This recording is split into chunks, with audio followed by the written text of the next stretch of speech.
Welcome back to the Deep Dig A Sports Pod. I'm your host, D, and college football week 2, which on paper, we felt like we had a couple of good games, was absolute chaos. It was so fun to watch.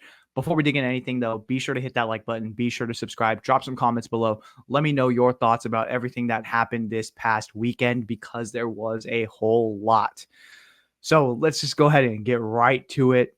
I don't know where to start as far as disappointing teams, but let's go ahead and start off with the national champion, Michigan, at home, absolutely dolloped by Texas. Michigan fans, I really did not feel good about this. I had said last week when we were going into the AP, the top 25, I was like, hey, one, they've downgraded in head coach. They've downgraded in quarterback. They've downgraded in running back. They've lost so much talent.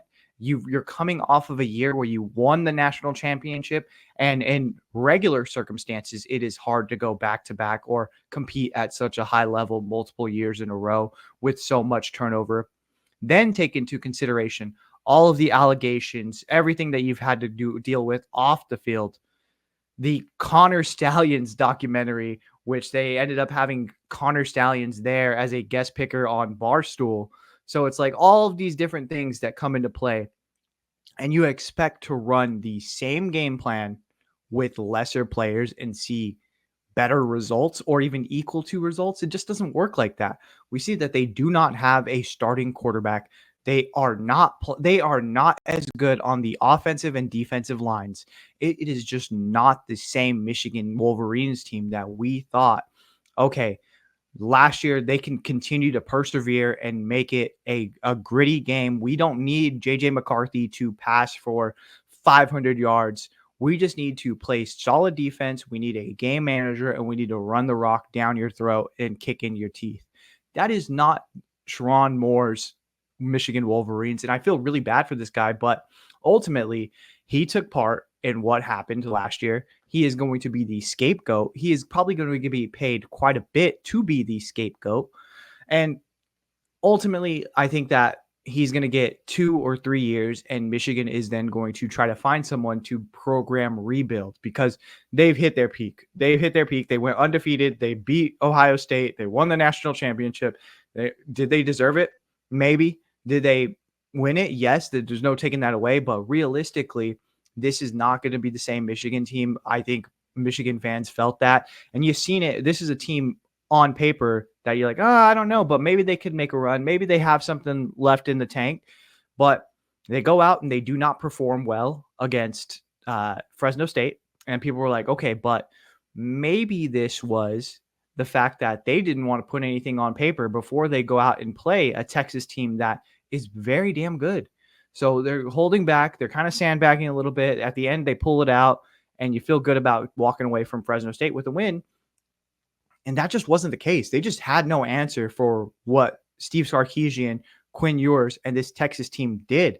They came out there and they looked very, very good. It is Texas and it is Georgia right now as the clear top 2 teams throughout college football. You can't say too many good things about Texas without mentioning Quinn Ewers. He is one of the top quarterbacks in the entire country. And you've got to feel, when you have a guy like that, you've got to feel good about your chances in any game. And this is a guy who's played a lot of football. He is not scared. He is not going to back down. And Texas being in the SEC, I feel more than confident that they are going to do fairly well just because they have a veteran guy like Quinn Ewers in that backfield. So they put a whooping on him. They stamp their mark, and I think more than anything, it shows that Texas is ready to play and will not back down than it does like, oh, is there something wrong with Michigan? I think we all knew that there was going to be something wrong with Michigan. All right. And then let's go ahead and move over to the other game that is a huge disappointment. The number 5 ranked Notre Dame Fighting Irish take on Northern Illinois, and they lose. And it wasn't even a game where it's like, okay, this was a fluke. They had a muffed pump that got returned back. No, Northern Illinois just put it on them the whole time. And you felt like, oh, okay, well, it was like, that meme where it's the stick guy and he's like pushing it, like, poking at it, and he's like, do something.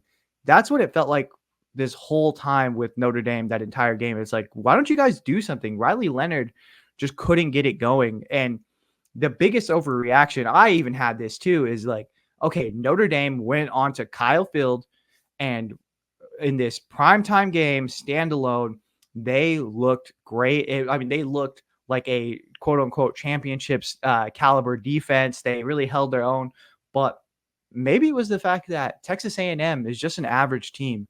And Connor Wegman might have been the worst quarterback that day. He looked so bad. He is not up to snuff as far as what Texas A&M needs. It's in order to make that next progression up. And so you go there, you have an all-out duel with Texas A&M, who is going to be average with a bad quarterback, and you eke it out within the last like 7 to 8 minutes. And I was very guilty of this, where I'm like, how do you put this Notre Dame team that had such a tough game at number 5? They should be number 4. They have a clear path to the college football playoff. And then the next week they go out and they lose to Northern Illinois. I think that's it for this season. I think Notre Dame is done. Realistically, where can they save their season from here? They have such a weak schedule that I don't see them digging themselves out of this hole. I don't think you could drop a game like Northern Illinois. I think everyone expected them to go undefeated the rest of the way, and that obviously wasn't the case. Are you going to save your season even if you beat a USC team? No. Are you going to like save the season if you go against Florida State and absolutely demolish them? No, because Florida State's already lost twice to BC and to Georgia Tech. So it's just one of those things with Notre Dame. Just when you feel good, right when you're up, and it's the classic, all right, week 1 overhype and overreaction. We all already put Notre Dame in that playoff spot, and they go out and they just wet the bed. And it is insane. That is that is modern Notre Dame to a T. To a T. This is what Notre Dame does.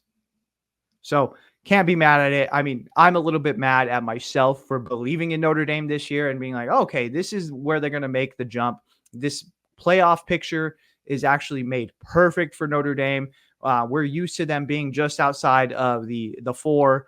Maybe they're probably going to be a higher seed in this 12-team playoff, and they go out and lose to Northern Illinois. Ridiculous.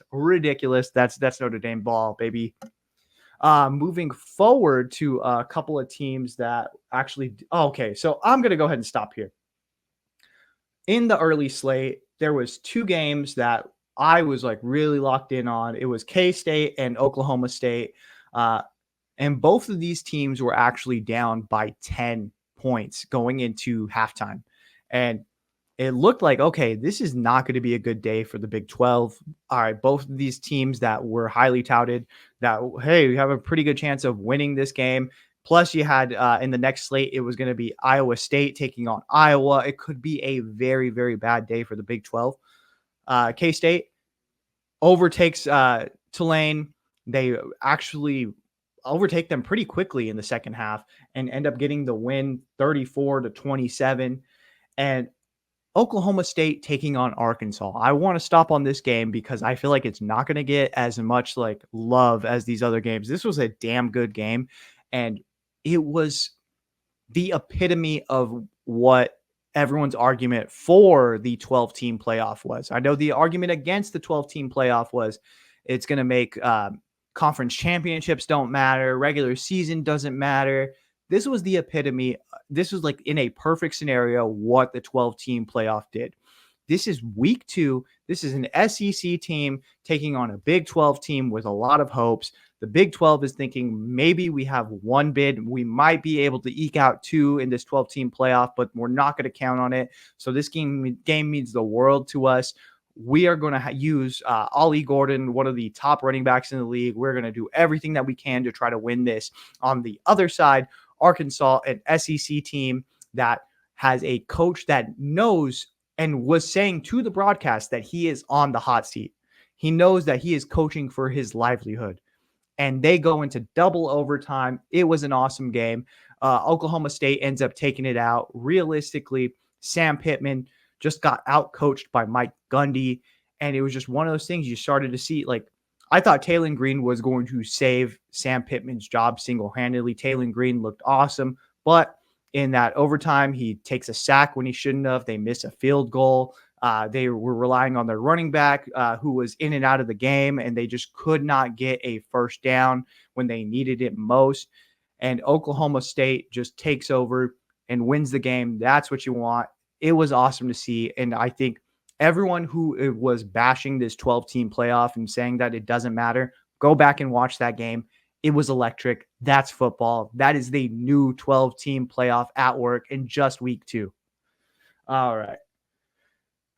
Going down, Iowa State takes on Iowa. That was a barn burner of a game as well. Again, this 12-team playoff is really making people push towards this whole thing. And a rivalry game in week 2 is rare, but it's something that Iowa State and Matt Campbell are really going to try to build upon the rest of this season. If you're Iowa, you don't feel completely horrible about it, even though you kind of whiffed the game. You kind of let it slip between your fingers. You were right there within grasp, but Matt Campbell is just one of those guys. I mean, a couple of years back, he could have got a couple of really big name jobs and ends up staying at Iowa State. This is a very, very good coach. And this is a very good Iowa State team. I'm excited to see how far that they can push it. They win by 1 against Iowa. Okay.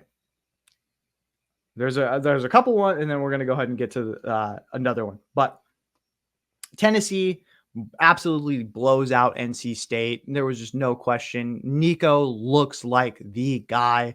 And I want to stop a little bit and talk about South Florida versus Alabama. When you look at it just on paper, if you weren't watching the game, it looks like another Alabama blowout. They go in and they're honoring Nick Saban, and yeah, they did what they needed to do. But this was a tight game all the way up until the fourth quarter. South Florida has a quarterback that cannot throw the ball. They cannot throw a ball, and they were in this game. In the fourth quarter, it was an 8-point game. South Florida gets it. They drive all the way down the field. They get it to 4th and goal. And you figure because this team just cannot get it going on offense, you go for it. Because what do you got to lose? At the end of the day, if you don't get that 4th down, you pin Alabama deep. You've been playing good defense. You try to pin them down there and then make them punt, and you play the field position game, right? No, wrong. South Florida goes for a field goal to make a one-score game a one-score game. That was ridiculous. And then from there on out, Alabama just blew them out. It was, I think, a pick 6. There was a good kick return that put them in really good field position, and they end up capitalizing on it. But that 4th and goal was the difference between Alabama having false hope for the rest of this season and Alabama being in really big trouble. Because if you are in that tight of a game at a home game where you are honoring the greatest coach in your college's history, you're in big trouble. And they are lucky that South Florida was just playing scared and playing not to lose by that much and ended up getting boat raced at the end. Because if they go for that on 4th and goal, you just don't know what happens. If they make it, hey, we got a tie ball game here, or we got at least a 1-point ball game. If you don't, then you're pinned back and you got to make Jalen Milroe go the length of the field. And Jalen Milroe up until that point was not playing good. So if you're South Florida, I don't see the difference. I don't see why you wouldn't just go for it. But all right, I'm going to stand up. I'm going to come down off that soapbox. But if you're Alabama, you are not feeling great about this game. I think it gives you false hope because you look at the score. If you're a casual fan and you're like, Alabama blew them out. All right, cool. But there are cracks there. There's leaks in the dam, and it is going to take one good team to really just blow it off its hinges. And what are Alabama fans going to do when Kalen DeBoer drops a game that they're not supposed to? And it almost happened this past weekend. Speaking of which, if you are Dan Lanning, aren't you nervous? You just moved to a new conference. You are not beating up on the Pac-12 anymore. You have moved to the Big Ten. And before you even get to conference play, you have 2 games where it's back-to-back. You are not feeling great about your team coming out the other end. They win in overtime against Boise State. I'm not going to say that Boise State that's a huge, that's not like a bad team to barely eke out a win. But if you're Oregon and you had such high hopes moving forward into this season, and then Dylan Gabriel just doesn't seem like he puts points on the boards for some reason, he puts up yards. It just does not equate to points. And you're getting your teeth smashed in by, there's no shame in it, one of the best, probably the best running back in the entire nation in Ashton Jeanty. I mean, what are you going to do when you play the big boys in your conference, man? So if I'm Dan Lanning, I'm trying to figure out, how do we right this ship? How can we make sure that going into our conference, we feel pretty good? Because as of right now, you haven't put anything up on the field that makes you confident in this team moving forward. But again, big shout out to Boise State. I think that they have a really good chance to win their conference. And if Ashton Jeanty continues to put up numbers and performances like he did against Oregon, and then in week 1, he is going to be the Heisman winner. He is the front runner right now, and that is for a very, very good reason. So you feel really good about that if you're Boise State, and the performance you just put up against Oregon. If Oregon continues to eke out wins, it's a feather in your cap as far as your resume. It doesn't look that bad, but if Oregon starts to fall off, you gotta win your conference. That's it.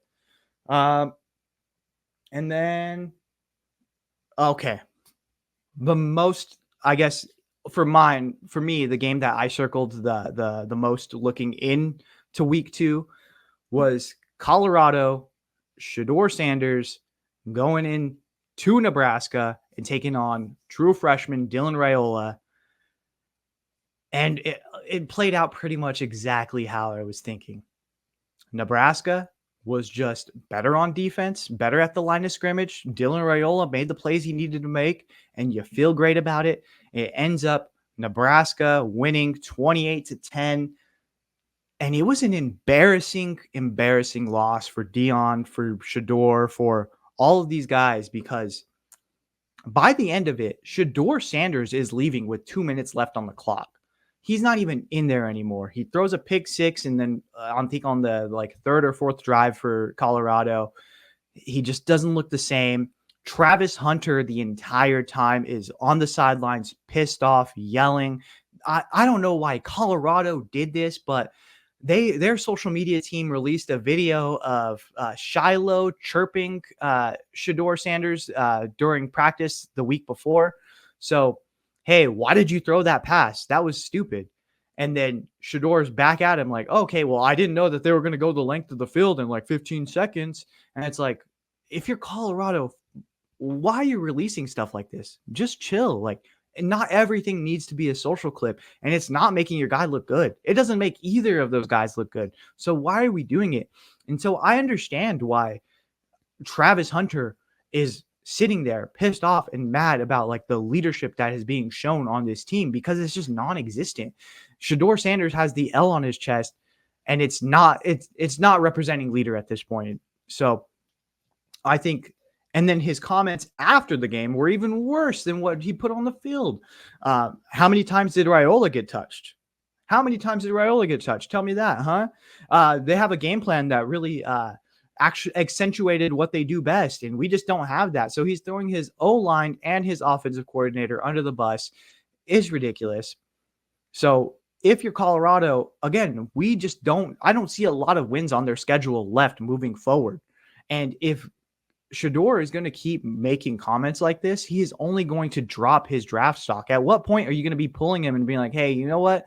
We're going to roll with a guy who's an underclassman, and we want to make sure that we are building for the future if you're Deion Sanders, or at least put up the front like you are, because realistically, what he's putting on tape is just not going well. The offensive line is not where you need it to be, this revamped offensive line that only had one starter coming back. You went out there, you've hit the transfer portal. You've got guys that have are veterans and can play, but they can't. They just can't. So what are we doing here?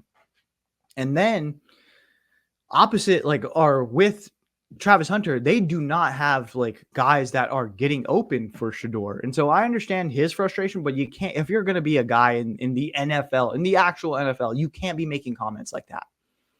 On the other side of the ball, if you're Nebraska, you're feeling good because moving forward, you legit have a path to go 7-0 walking into that Ohio State game.